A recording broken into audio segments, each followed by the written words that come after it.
नमस्कार बहिणींनो. मुख्यमंत्री माझी लाडकी बहीण योजनेबाबत एक अत्यंत महत्त्वाची आणि मोठी बातमी समोर आली आहे.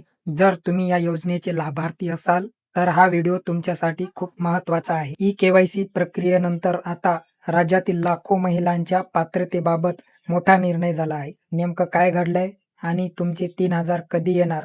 जाणून घेऊया आजच्या व्हिडिओमध्ये. सरकारने या योजनेत पारदर्शकता आणण्यासाठी ई-के-वाय-सी अनिवार्य केले होते. त्याची अंतिम मुदत 30 एप्रिल 2026 ही होती. आता या पडताळणीचा निकाल समोर आला असून आकडेवारी थक्क करणारी आहे.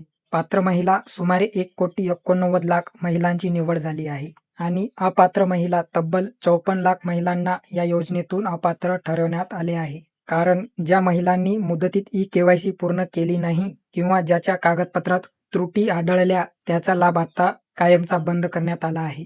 आता सर्वात महत्त्वाचा प्रश्न, मार्च आणि एप्रिल महिन्याचे पैसे का आले नाही? बहिणींनो, ई-के-वाय-सीच्या पडताळणी प्रक्रियेमुळे हे हप्ते थांबले होते. पण आता आनंदाची बातमी अशी आहे की मार्च महिन्याचे 1,500 आणि एप्रिल महिन्याचे 1,500 रुपये असे एकूण 3,000 तुमच्या खात्यात एकत्र जमा होण्याची दाट शक्यता आहे.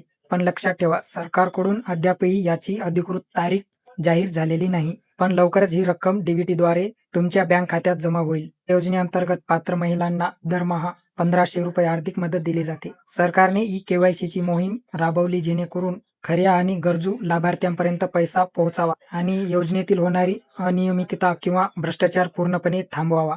त्यामुळे जर तुमची ई-के-वाय-सी पूर्ण असेल तर तुम्हाला काळजी करण्याची गरज नाही. तुमचे रडकलेले पैसे लवकरच खात्यात येतील. ही माहिती तुमच्या इतर मैत्रिणींना आणि नातेवाईक महिलांना नक्की शेअर करा, जेणेकरून त्यांनाही अपडेट मिळेल. अशाच नवनवीन अपडेटसाठी आपल्या चॅनलला सबस्क्राईब करायला विसरू नका आणि बेल आयकॉन नक्की दाबा. धन्यवाद.